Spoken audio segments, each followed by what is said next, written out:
अस्सलाम वालेकुम dear students, मैं हूँ इकोनॉमिक्स प्रोफेसर खंसा जुल्फ़कार। आज का जो हमारा टॉपिक है, हम आज पढ़ेंगे तलब की लचक के बारे में। तलब की लचक क्या है और उसकी पैमाइश क्या है। सबसे पहले हम ये देखते हैं कि लचक कहते किसको हैं। मुख्तलिफ़ अक़साम होती हैं, उनकी मिक़दारें हैं, उनकी अक़दार, जिसामत, हैयत जो है ना वो तब्दील होती रहती हैं।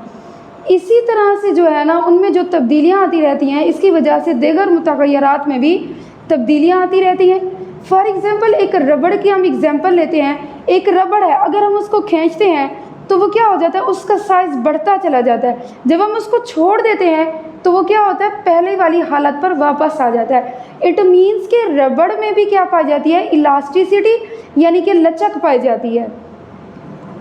तो इसी तरह से हम देखेंगे इल्म मुआशात में तलब की लचक को जो है ना वो बहुत ज़्यादा अहमियत हासिल है। हम देखते हैं कि तलब की लचक से क्या मुराद है। तलब की लचक के बारे में डॉक्टर अल्फ्रेड मार्शल कहते हैं, ये इसके डेफिनेशन है। तलब की लचक से मुराद तलब में तब्दीली की वो शरह ली जाती है जो कीमत के तब्दील होने की वजह से हो, यानी कि कीमत में क्या तब्दीली आई और तलब में उसकी वजह से क्या तब्दीली आई, इसको हम कहते हैं तलब की लचक। आज हम देखते हैं, आगे देखते हैं कि तलब की पैमाइश क्या है, लचक की पैमाइश किस तरह से करते हैं। तलब की लचक की पैमाइश किस तरह से करते हैं। तलब की लचक की पैमाइश का आज जो हम तरीका पढ़ेंगे वो इकाई का तरीका या कुल खर्च का तरीका होगा। कुल खर्च का तरीका या इकाई का तरीका, यानी कि किस तरह से हम इसकी पैमाइश करते हैं। इकाई के बराबर है, इकाई से कम है, इकाई से ज़्यादा है, लामहदूद है, इसकी सिफर है इसकी लचक की पैमाइश में। इसका जो तरीका है इकाई का तरीका या कुल खर्च का तरीका। अब सबसे पहले हम ये देखते हैं कि इकाई के बराबर जो है हमारी तलब की लचक वो क्या है। इकाई के बराबर जो तलब की लचक है स्टूडेंट, इसमें ये देखते हैं कि जब शय की कीमत और तलब में यकसा निस्बत से तब्दीली है, यानी कि जिस निस्बत से कीमत में तब्दीली आ रही है उसी निस्बत से हमारी क्या हो रही है, तलब में भी तब्दीली आ रही है। जब इन दोनों में जो तब्दीली है वो बराबर हो तो इसको हम कहते हैं इकाई के बराबर तलब की लचक, यानी कीमत के कम या ज़्यादा होने से हमारे कुल खर्च पर कोई फ़र्क ना पड़े, इसको हम कहते हैं इकाई के बराबर तलब की लचक। इसका हम गोशवारा और डायग्राम से इसकी वजाहत देखते हैं। गोशवारा में देखें स्टूडेंट्स, सबसे पहले हमारे पास जो कॉलम है वो कीमत का है, दूसरा हमारे पास तलब का और तीसरा हमारे पास क्या है, कुल खर्च का है। अब हम इसमें देखते हैं कीमत देखें 6 4 3 2, कीमत हमारी क्या हो रही है, कीमत हमारी हो रही है स्टूडेंट्स कम हो रही है, ठीक है। नेक्स्ट हमारे पास है 2 3 4 6, यानी कि तलब हमारी क्या हो रही है, बढ़ रही है। कीमत कम हो रही है, तलब क्या हो रही है, बढ़ रही है। देखिए स्टूडेंट, कीमत हमारी क्या हो रही है, कम हो रही है, जबकि तलब हमारी बढ़ रही है। और कुल खर्च को देखें, कुल खर्च जो हम निकालते हैं कीमत और तलब को आपस में क्या कर देते हैं, मल्टीप्लाई। 2 6 या 6 2 12, 3 4 12, 4 3 12, 6 2 12। गोशवारे में हमने इसको देखा कि हमारी कीमत कम हो रही है या ज़्यादा हो रही है, हमारा जो कुल खर्च है वो क्या हो रहा है, बराबर रह रहा है। जो भी कीमत है उस पर जो भी हमारी डिमांड हो रही है, तलब हो रही है, हमारा जो खर्च हो रहा है वो क्या हो रहा है, बराबर है, यकसा है। डायग्राम में देखते हैं स्टूडेंट्स, हमने क्या किया, एक्स एक्सिस पे हमने तलब को मेजरमेंट किया, जबकि हमने वाई एक्सिस पे किसको किया, कीमत को मेजरमेंट किया। अब तलब पे हमने क्या किया, 1 2 3 4 5 6, जबकि कीमत पे हमने वाई एक्सिस पे क्या किया, 1 2 3 4 5 6 7, ठीक है। अब हम ये देखते हैं कि गोशवारे को देखते हुए अब हम डायग्राम को क्या करेंगे, ड्रा करेंगे कि किस तरह का हमारा बनता है ये कर्व। अब देखें कीमत हमारे पास क्या है 6 और 6 पे हमारे पास है तलब 2।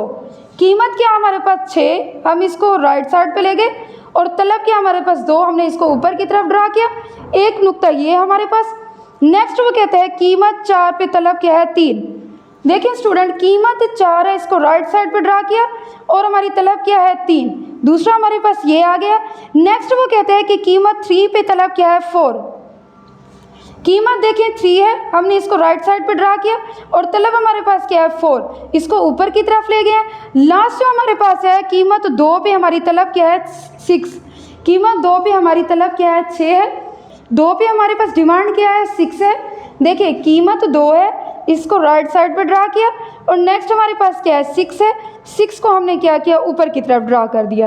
अब ये हमारे पास जो नुकात हासिल हुआ, हमने इनको मिलाने से हमें क्या कर्व हासिल हुआ है, DD कर्व हासिल हुआ है, जिसको हमने इधर डिनोट किया हुआ है E = 1, यानी कि इलास्टिसिटी हमारी इकाई के बराबर है, 1 के बराबर है।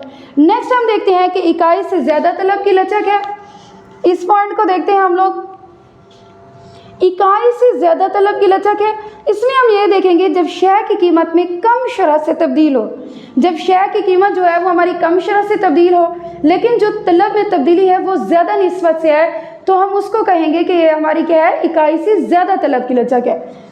जब शय की कीमत कम शरह से तब्दील हो और तलब में तब्दीली ज़्यादा शरह से हो, तो हम इसको क्या कहेंगे, इकाई से ज़्यादा तलब की लचक है।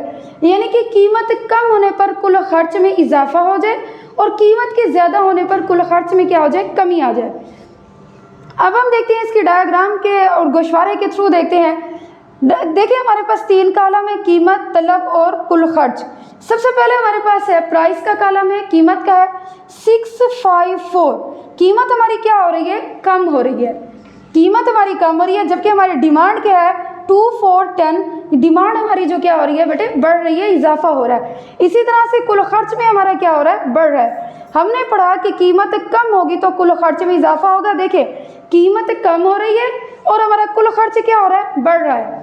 हम इसको क्या करेंगे, इनको मल्टीप्लाई कर देंगे और हमारे पास कुल खर्च वाला कॉलम हम लोग फाइंड करेंगे इस तरह से। देखिए 2 6 12, 4 5 20, 10 4 40। अब हम देखते हैं इसके डायग्राम में, देखते हैं डायग्राम में। देखिए स्टूडेंट्स, ये हमारे पास है एक्स एक्सिस।